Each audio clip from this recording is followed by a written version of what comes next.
Hello guys, welcome to incredible mystics. दोस्तों, नवरात्रि आ चुकी है। सभी माता की भक्ति में लीन हैं और चाहे कोई व्रत रखे या ना रखे, घर की औरतें व्रत जरूर रखती हैं। व्रत एक ऐसी रीत है जो सदियों से चली आ रही है। कॉमनली इंग्लिश में हम इसे फास्टिंग कहते हैं। तो आज हम जानेंगे फास्टिंग का ओरिजिन और इसके बेनिफिट्स और कुछ इंपॉर्टेंट प्रिकॉशंस जो कि हमें ध्यान रखने चाहिए।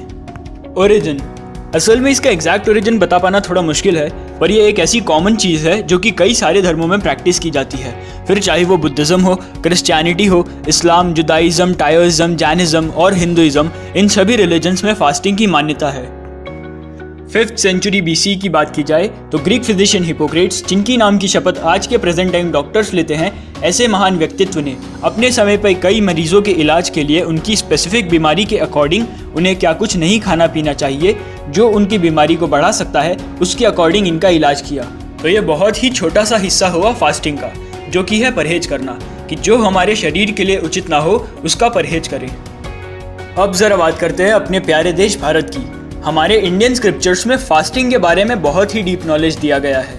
यजुर्वेद के कर्मकांड और श्रीमद् भागवत गीता में हमें फास्टिंग के बारे में जानने को मिलता है। सिग्निफिकेंस, अब जरा आगे बढ़ते हैं और जानते हैं कि आखिर फास्टिंग का सिग्निफिकेंस क्या है।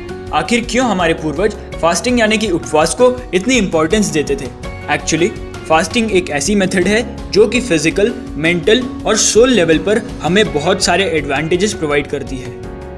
According to Bhagavad Gita, there are 3 types of behaviours, यानी कि भगवद गीता के अनुसार व्यक्ति के 3 मुख्य स्वभाव होते हैं और वो है सत्व, तमस और रजस। नंबर 1, सात्विक बुद्धि वाला इंसान बहुत ही क्रिएटिव और रेस्टफुल होता है, जो कि अच्छी बात है। नंबर 2, तामसिक बुद्धि वाला इंसान बहुत ही नेगेटिव थॉट्स वाला व्यक्ति होता है। नंबर 3, राजसिक बुद्धि वाला इंसान ऐसा होता है जिसके मन में बहुत लालच होती है। ऐसे में प्रेजेंट टाइम में हम इन सभी गुणों से मिलकर बने हैं, बस इन तीनों का परसेंटेज हर इंसान में अलग है। अब ऐसे में फास्टिंग एक ऐसा टूल है जो कि हमें पुश करता है सात्विक बुद्धि की ओर। पर भला ये होता कैसे है? एक्चुअली हम सभी में बहुत सारी डिजायर्स और ग्रीड छुपी हुई है। हम सभी में कुछ ना कुछ कंटिन्यूअसली पाने की इच्छा होती है। ऐसे में यदि एक ही दिन सही, पर अगर हम अपने खाने के टेस्ट से दूर रहते हैं तो हम अपने डाइजेस्टिव सिस्टम को आराम देते हैं और अपने अंदर के डिजायर्स और अनवांटेड ग्रीड को कंट्रोल में लाते हैं। Really fasting is amazing guys. Fasting को स्पिरिचुअली समझा जाए तो ये एक जरिया है भगवान से जुड़ने का, क्योंकि जब हम अपने टेस्ट को कुछ समय के लिए ही सही परहेज कर देते हैं, उससे हम अपने माइंड के इनर्ट स्टेट पर पहुंच जाते हैं जहां स्टेबिलिटी होती है। मतलब हमें बेवजह थॉट्स आना बंद हो जाते हैं और हम खुद ही शांत हो जाते हैं। इवेंचुअली हम भगवान या गॉड के और भी क्लोज आ जाते हैं।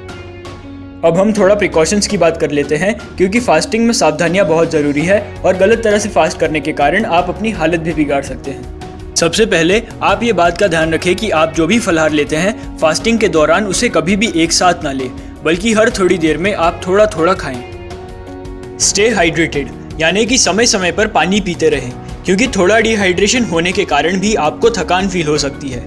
जब फास्ट खत्म करना हो तो ये सोच कर ना खाएं कि दिन भर कुछ नहीं खाया तो अब आप कुछ भी खा लेंगे। हमें दावत नहीं करनी है, हमें नॉर्मल तरीके से जितना ज़रूरी हो उतना ही खाना है, वरना आप अपने आप को तकलीफ में डाल लेंगे। और हाँ, अगर आपको फास्ट करना सही नहीं लग रहा और आपको दिक्कत हो रही हो तो ऐसे में आप फास्ट ना करें, वरना आपकी तबीयत पर असर पड़ सकता है।